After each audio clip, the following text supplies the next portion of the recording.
Hello, everyone. My name is Alexander Remenkov.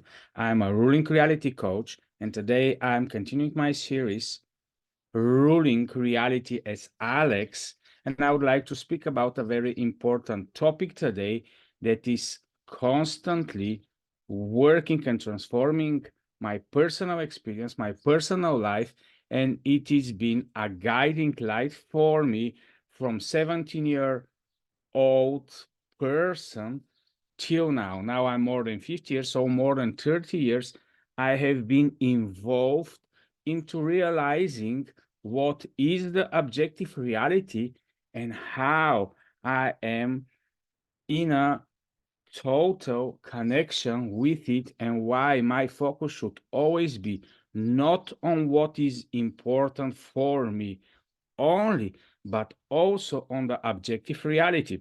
And I would like to share my screen just to share one specific interesting topic that really revealed for me. If some of you don't know, I'm a Christian, and when I was 17-year-old, I was contemplating on this verse in Psalm 73, and it is the verse which is the verse number 25, and I took it as a verse that was going deep into my heart and was part of defining who I am. So in this verse it is written, "Whom have I in heaven but thee, and there is none upon earth that I desire besides thee." So based on this verse, I put all my desire, all my energy, and all my focus only upon realizing and recognizing what is God. Why should I follow him? Because I'm not from a Christian background, and why I need to understand everything regarding this type of being that is the creator of everything, and this type of being that is defining all of us, and I should be putting my energy into all my desires to be connected with it. And in order to make it much more simple on how it's connected with the objective reality, let us all for a moment just imagine that we don't know what God is. And if we come from this perspective, then we are starting to thinking why we as humans are constantly trying to evolve out of ourselves an image of an existence of something higher than us, and an image of an existence of the so-called God principle. And let me put it in the perspective of understanding that if each one of us is a solipsistic being, and each one of us is actually working in a sense that we understand reality based on our own personal perceptions, experiences, our inner world projecting upon the outer reality, then it is much more easy to realize and to understand why it's so important to understand the objective reality and how to interact with it. First of all, of course, we are to acknowledge for all our existence that we don't know what is the objective reality and how we are to be connected with it, because everything we see is based on our subjective, solipsistic view of reality. And it is very important here because if we think only with human type of thinking, where everything is just based on our imagination and the way we are looking at reality, we are never going to be able to discover new realms and new concepts and new ways of explaining what is impossible for our personal human brain to explain. And let me give you an example. Everything that we are explaining and all of the things that we as human beings are today understanding about our reality is based on all the knowledge that is accumulated till now from the human beings. Now we no longer believe that it is depending on the gods when it's going to rain, when it's going to happen different outside for us events, because we have a lot of scientific knowledge, a lot of understanding about the deepness and how the nature is working, and so on and so on. And that's why now we have more complicated view about the reality. It comes even to the extent that we are now thinking about simulation hypothesis and different ways of understanding how our reality is working on a much more higher levels of explanation. And that's why it's important to start digging into what is objectivity and how we as human beings, with our own personal limitations, are to look at the objective.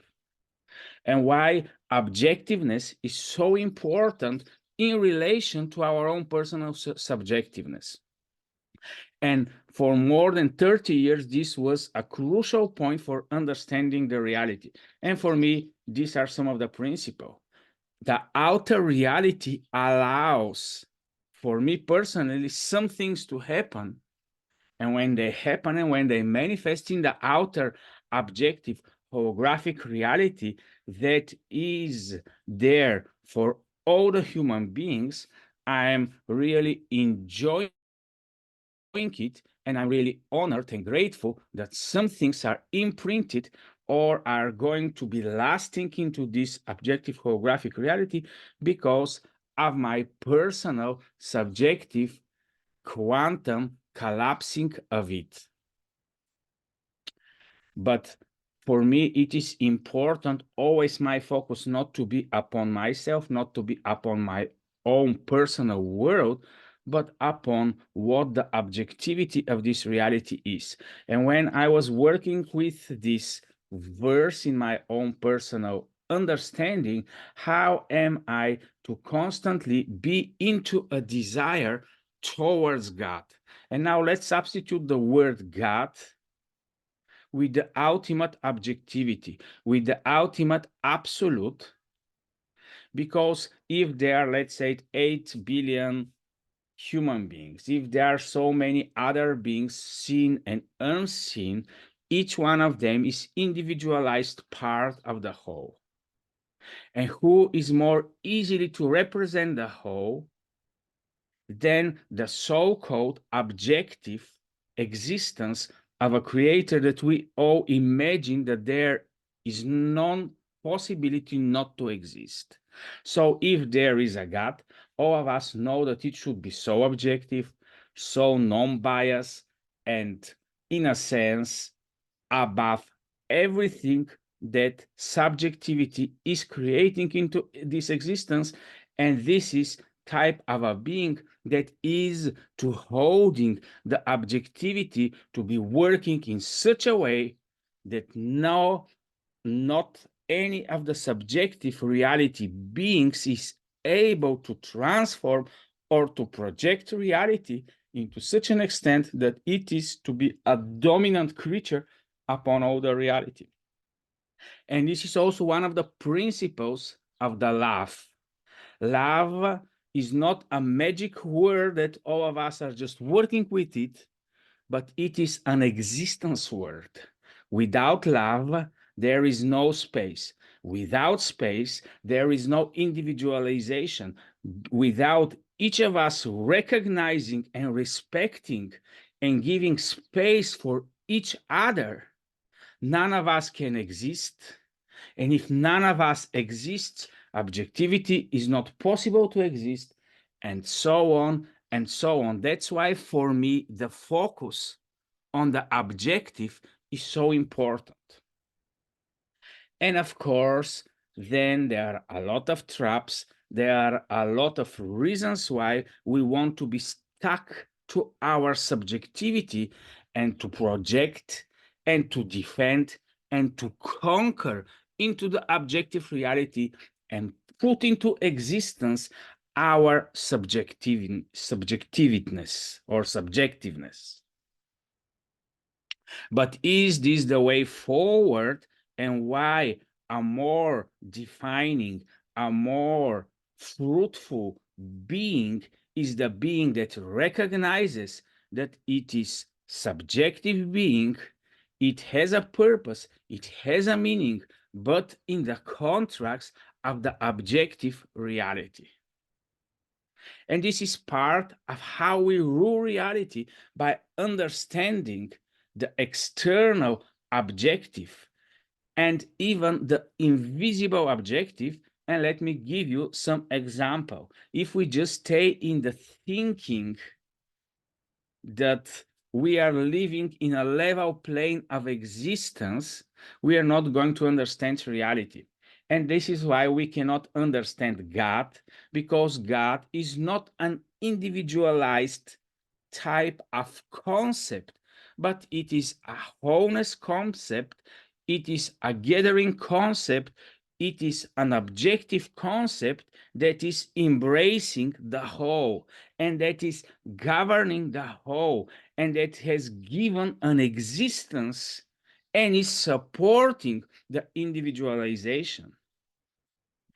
And then, because we cannot highly understand the way that we as common collective should be cooperating together, we are constantly moved into the two extreme, individualism or collectiveness. But if we put everything into the construct of the objective reality, we are going to find totally new ways of looking into the way we are interacting with reality. And that's why, if you can remember, and if we can all remember just the wordings and why all the subjective desires are to be pushed forward towards the objective and the wholeness reasoning, and why, based on my own personal definition and putting of to my own subjective desires under the obedience of the objective reality of the existence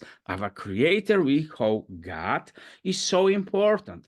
And let me now just give you some more information of how I'm working with reality and how I'm going out of subjectivity and entering the realm of the objective. In order to give you a personal example, when I was teaching my children how to comprehend reality, I was always telling them that mathematics is not what the human beings are thinking that mathematics is. Because, of course, all of us know that mathematics is creating and developing logic. But in reality, there is not anything like 1 plus 1 is making 2. And of course, this is how we are starting to be brainwashed from the humanity and from the way we are taught to experience the objective reality. And why 1 and 1 is not equal to, because it is impossible in the objective reality to have 200% similar beings or similar objects that you can separate into two different things. And then, what is the concept of mathematics, and what and why we are calculating, and why, based on calculation, we have developed all our technology, all our reality, is because the human beings have understood that there are much more to comprehend than the subjective. And okay, if there is no possibility to find two equally, uniformly similar things into reality, in order to be able to start summing them up into 2, 4, 10, hundreds, and so on, what we are doing, we are just entering the realm of concepts. 1 finger plus 1 finger equals 2 fingers, but it doesn't mean that they're equal. You see, they're different in size, they're different places in space, and so on and so on. So this is creating an additional layer of construct of understanding. So we are entering through mathematics the conceptual understanding about reality. And that is why we are starting to understand that objectivity is about conceptualizing. Objectivity is about entering the realm of the mind, but we are not to ever mismatch and to not understand the both principle that in reality there is only uniqueness. In reality, there is not such thing as mathematics. Yes, in the conceptual and the mind realm, we can aggregate, we can summarize, we can divide, we can submerge, we can unify, we can go into different types of sciences.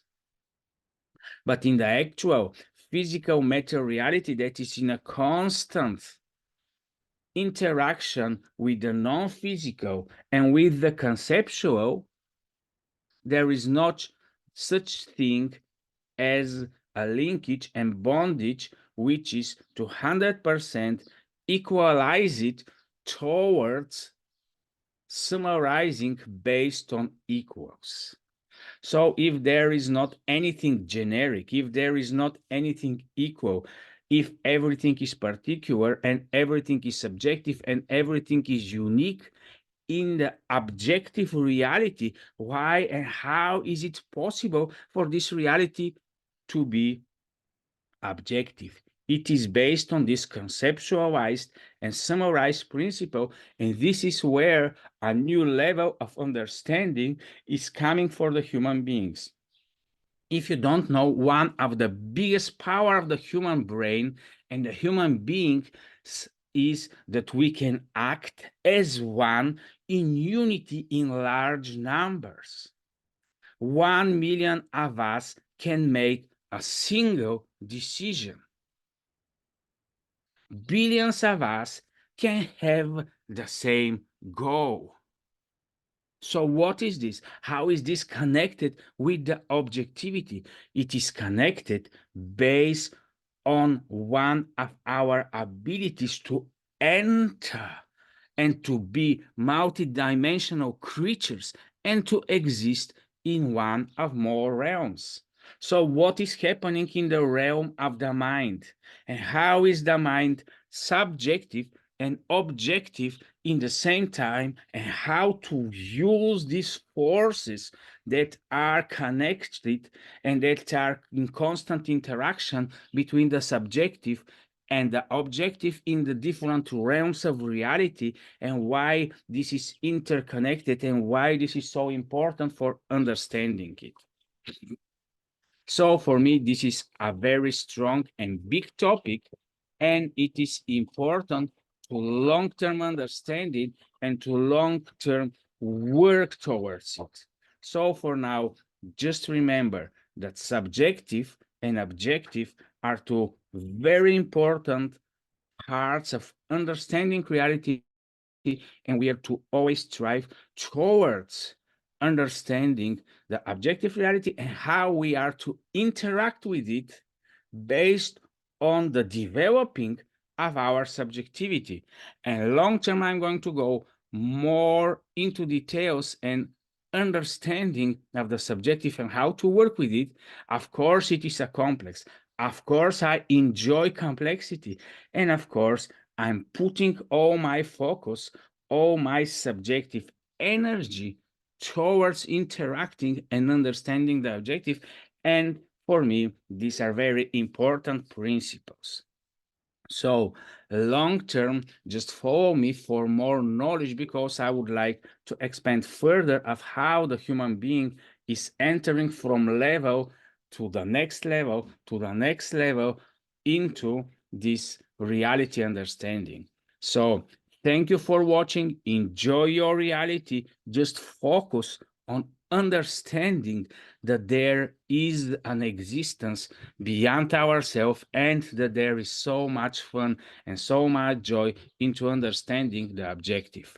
Bye bye for now, and enjoy your reality.